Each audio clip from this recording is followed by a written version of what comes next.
Seja bem-vindo à aula de revisão do capítulo 1 do volume 2 da coleção Conexões Científicas, e todas as vezes que eu chego numa aula de revisão eu já chego empolgado, porque sim, é o momento de nós reforçarmos os conceitos que foram discutidos ao longo desse capítulo, ao longo da sua jornada de aprendizado aqui dentro do nosso livro esse que tem essa abordagem, que tem essa proposta, onde ao final de cada capítulo paramos para refletir sobre o que foi discutido, e se ficou alguma dúvida, esse é o momento chave para você aprender ou saná-las todas de uma vez. E vamos embora. Então vamos embora que eu estou super empolgado. Deixa eu trazer vocês para a tela do meu tablet aqui.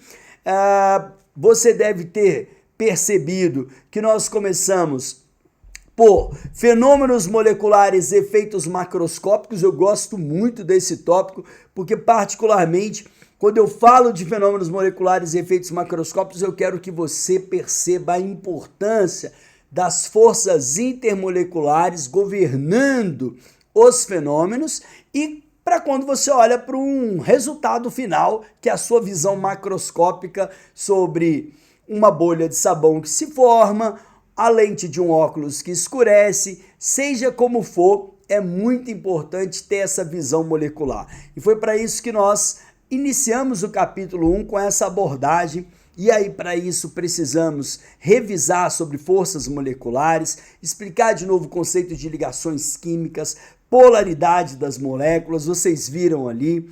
E aí nesse QR Code a gente já se encontrou, onde nós demos um tópico, uma discussão especial para forças intermoleculares. Que mais?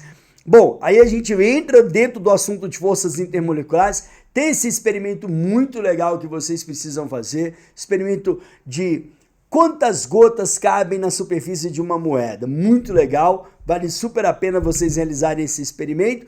E aí a gente explicou sobre tensão superficial, tudo bonitinho para vocês. Então, e ainda tem um nano caça-palavras para você relaxar. Espero que você tenha encontrado as palavras, e quando encontrar as palavras, pensar no significado delas. Tudo bem, pessoal? Então foi dessa forma que nós encerramos a parte de leitura do capítulo 1. Você percebeu que o capítulo 1 ele foi projetado para te preparar para entender os efeitos nano na natureza, que serão abordados no capítulo 2. Mas esse assunto para daqui a pouco. Bora começar a nossa aula de revisão, que eu quero te trazer para uma discussão um pouco mais aprofundada.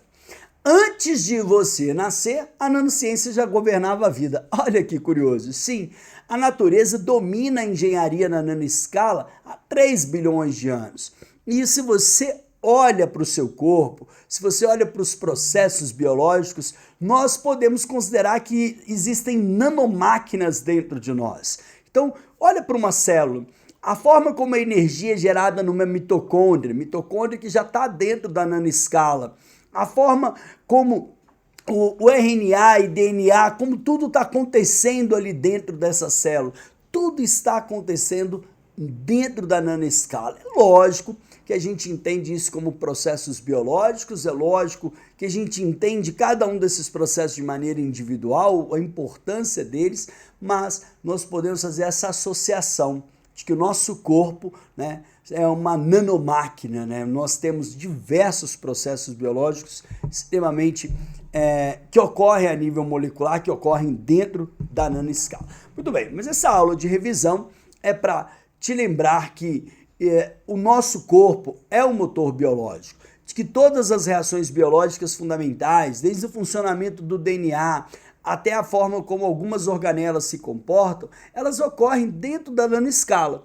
É claro que a gente não fica puxando sardinha o tempo inteiro para nanoescala, que tudo é nano, não é sobre isso. Nós estamos aqui numa aula de revisão, nós estamos abrindo essa aula de revisão com essa abordagem, com essa temática. Então a gente pode olhar para a nanociência de uma maneira mais charmosa, de uma maneira mais elegante, e principalmente olhar para os processos biológicos por uma outra ótica, por uma outra perspectiva.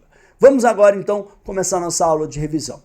Ficou muito claro para vocês, e se você está vindo com essa bagagem que o volume 1 te entregou, e agora aqui no volume 2, de que existem dois mundos completamente diferentes. O mundo macroscópico, onde forças como gravidade, eletromagnetismo são importantes, são previsíveis, são leis que governam muitos sistemas, muitos fenômenos, mas quando a gente reduz o tamanho do material para nanoescala, aí a gente tem outras forças governando. Então, a gente tem um mundo quântico, fenômenos quânticos, devido ao tamanho reduzido, passam a governar. Então, seja tunelamento quântico, plasmônica, superparamagnetismo, isso tudo são exemplos de fenômenos quânticos que ocorrem dentro da nanoescala, tá bom? Cada um desses fenômenos ocorre em materiais específicos, não é o tópico de discussão dessa aula de revisão, vocês vão aprender isso ao longo da sua jornada por essa coleção, mas fato é que tunelamento quântico, efeito plasmônico de superfície, superparamagnetismo, que parecem palavrões, eu sei que parecem palavrões, mas na verdade são fenômenos quânticos que ocorrem devido à redução do tamanho do material. Veja bem, quando você sai do mundo macroscópico e você reduz o tamanho do material, você está confinando tudo numa dimensão muito pequena. Então ali a interação da luz com a matéria passa a ser diferente. Por isso que a gente entra num regime quântico, porque as energias não são mais contínuas, né? As coisas não acontecem de forma clássica. Então, novas propriedades surgem, o mundo nano é diferente do mundo macroscópico, isso você já tem certeza absoluta. Muito bem, para você entender os fenômenos na nanoescala, é muito importante que você entenda sobre ligações químicas, polaridade de moléculas, polaridade de ligação, entender sobre forças intermoleculares, porque quando você domina isso, é aquilo que eu falei lá no vídeo de forças intermoleculares, presta atenção. Quando você olha para as forças intermoleculares, você passa a ter uma visão molecular sobre os fenômenos. Então, aquilo que ocorre na macroescala, beleza, a lente do meu óculos muda de cor a partir da incidência da radiação ultravioleta, beleza. Isso é um fenômeno, isso é um efeito macroscópico, a mudança de cor da lente. Mas se eu olho a nível molecular e interpreto essa mudança de cor como sendo uma molécula que se fecha ou que se abre devido à radiação ultravioleta, deixa passar mais ou menos luz, peraí, eu vejo uma mudança de cor na lente, mas eu interpreto isso de maneira molecular. É isso que eu quero que vocês enxerguem. Eu quero fazer você chegar nesse nível de discussão. Se você chegou nesse nível de discussão, você vai entender claramente por que o nosso livro discutiu ligação química, polaridade de moléculas, forças intermoleculares, geometria, tudo isso que é importante para que a partir de agora um efeito macroscópico possa ser entendido e compreendido por fenômenos moleculares. Então, ligações de hidrogênio, dipolo, forças de Van der Waals, que é a mesma coisa que forças de London, tudo isso são fundamentais para que você interprete as coisas a nível molecular com uma visão diferente e entenda as interações que governam os diferentes tipos de sistema, tá bom? O que mais? Também explicamos sobre self-assembly, sobre auto-organização, que é quando as próprias moléculas ou as espécies interagem entre si e vão se auto-organizando, se construindo. Quer exemplo mais perfeito do que a bolha de sabão, a forma como uma micela se forma para tirar gordura no momento que nós estamos lavando louça. Isso tudo, pessoal, está explicado aqui no nosso livro, ó, lá no capítulo 1. Então, quando nós explicamos sobre a magia por trás das bolhas de sabão, a gente explicou o conceito de auto-organização, né?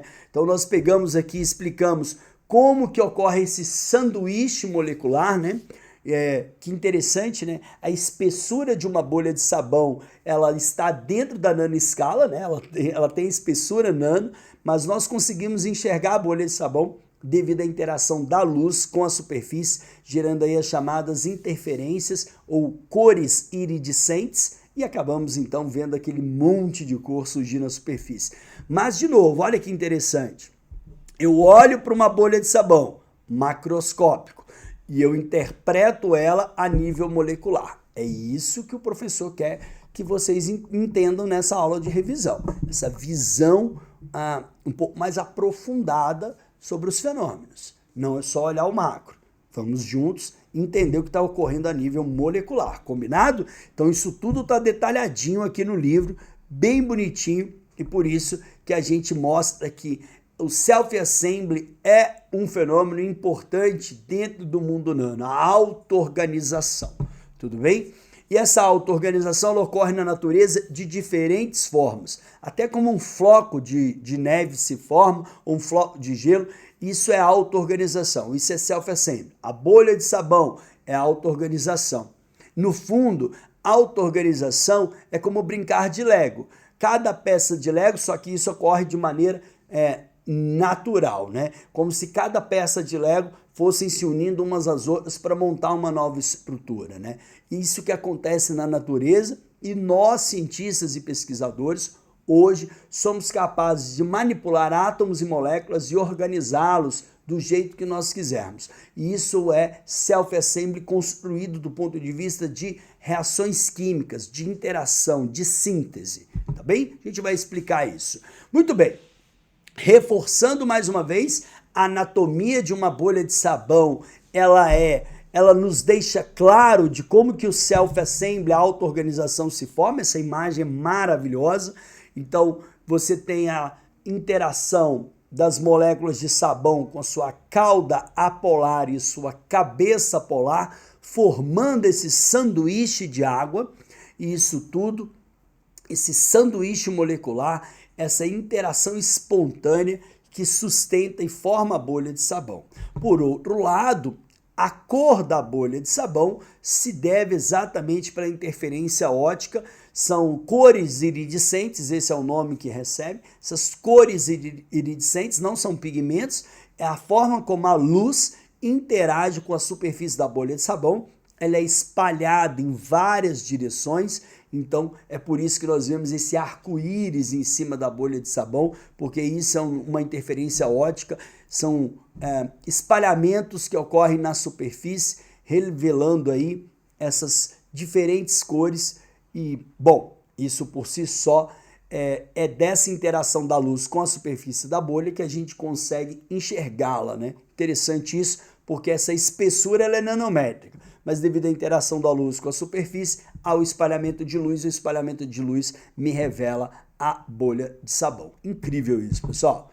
Bom, isso tudo, mais uma vez, quando você entende sobre forças intermoleculares, quando você vai para essa visão mais molecular das coisas, eu estou te preparando para o capítulo 2. Capítulo 2, onde nós vamos explicar o poder de adesão da lagartixa gecko, o que acontece na pele do tubarão, a superhidrofobicidade da flor de lótus, a cor estrutural que se forma na borboleta blue morfo. Então, o próximo passo é levar você para descobrir isso lá no capítulo 2 e entender isso com uma visão molecular. Por fim, pessoal, a gente vai entrar num conceito agora de molhabilidade. Nós já explicamos isso tanto em texto quanto em vídeo anteriormente, mas quando você interpreta ou você estuda a molhabilidade, isso te permite enxergar uma gota sobre uma superfície de uma forma diferente, e ao mesmo tempo a engenharia usa isso quando a gente trabalha com microfluídica e biosensores. Esse é um assunto que a gente vai discutir mais à frente em aplicações da nanotecnologia, mas basicamente o fluxo de fluidos é inteiramente governado por forças capilares, que nós já explicamos lá atrás em outro vídeo.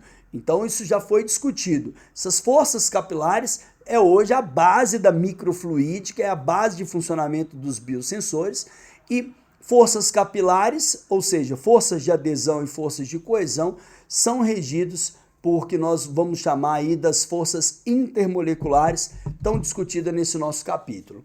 Aí, nós hoje chegamos nessa aula de revisão com uma compreensão clara daquilo que é hidrofílico, daqui que é hidrofóbico, tá? Inclusive, essa é uma discussão que eu retomo aqui agora, que é a questão do ângulo de contato. Esse ângulo de contato, e no caso aqui da água sobre uma superfície, é o que nos permite classificar essa superfície quanto a ser hidrofílica ou hidrofóbica, ou até mesmo nos extremos, né? Superhidrofílica ou superhidrofóbica. No nosso livro, nós vamos ter lá no capítulo 2, vou até adiantar, mostrar para vocês o spoiler aqui do capítulo 2, ó. Lá no capítulo 2, nós vamos ver todos esses ângulos, conforme eu estava ali no PowerPoint, ó, todos esses ângulos e mostrar a classificação de acordo com o ângulo de contato. Então, esse é assunto para quando nós falarmos do efeito Lotus, né, o poder das superfícies autolimpantes. Só seguindo aqui no nosso slide da aula de revisão, que eu vou explicar claramente isso para vocês. Bom, como é que... Professor, por que a gota ela tem um formato específico quando ela interage numa superfície? Isso vem de uma termodinâmica de adesão, né, da interpretação do que nós vamos chamar da equação de Young-Dupré. Essa equação ela estabelece de que o ângulo de contato de um líquido sobre a superfície se dá por um equilíbrio de forças de adesão, então seja na fase sólido-vapor, sólido-líquido ou líquido-vapor.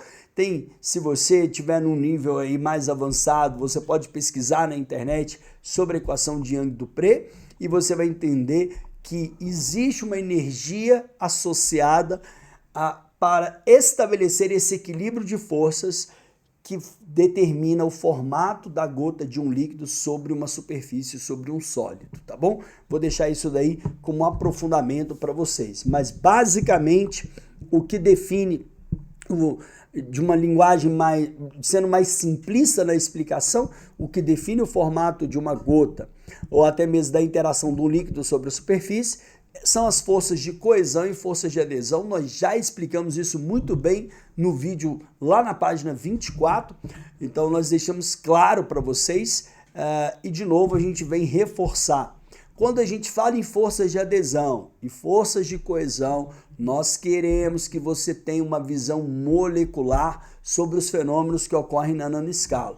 Então é muito importante seu mindset, a sua mente mudar para isso. Não é simplesmente observar por observar, é observar e compreender a nível molecular o que está rolando. Mesma coisa, tensão superficial. A partir de agora, tensão superficial não é uma palavra só, mas sim uma interpretação do que está acontecendo, do equilíbrio de forças que ocorre na superfície, como a gente já explicou lá atrás, da resultante diferente de zero, que aponta para dentro, né? Então essa membrana se forma porque as moléculas que estão na superfície, a força resultante dela tem o vetor apontado para dentro. Esse vetor apontado para dentro faz com que essas moléculas criem um filme sustentando a superfície do líquido. É isso que é uma interpretação mais simples sobre tensão superficial do que essa impossível.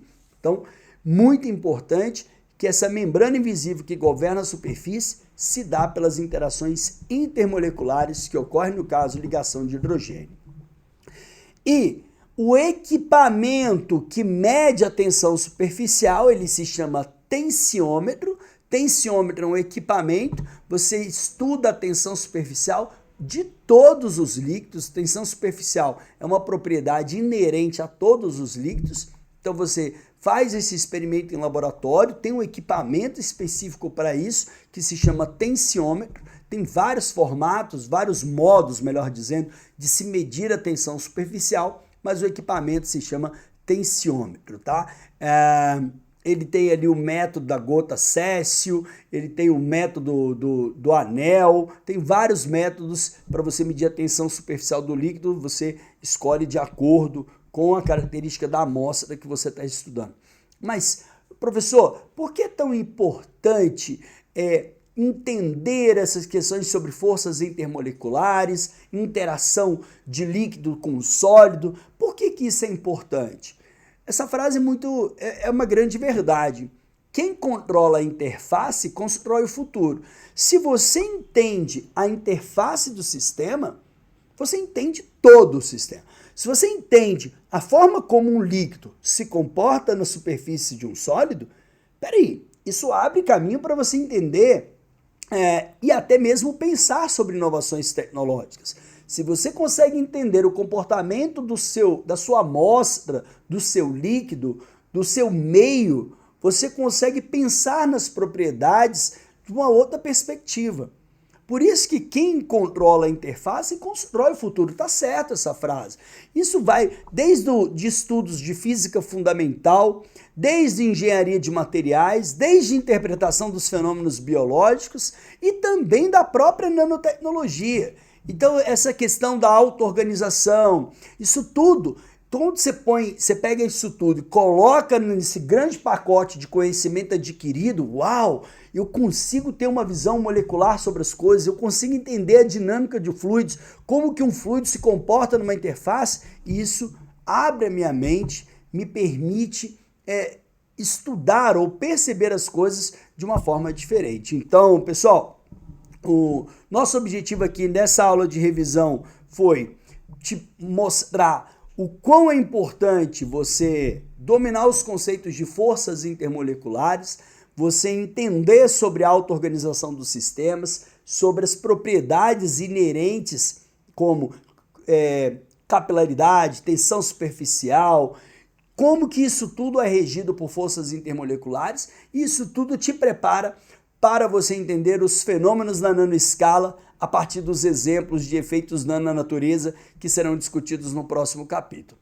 Lembrando, agora você, depois de ter feito os exercícios de nível básico, os exercícios mais fáceis, você, com essa aula de revisão, pode explorar um pouco mais nos exercícios avançados e no simulado que te espera, tá bom? Eu encontro você no próximo vídeo, eu espero que você tenha curtido. Segue em frente, segue a sua leitura, segue seu aprendizado e a gente se vê já já. Tchau!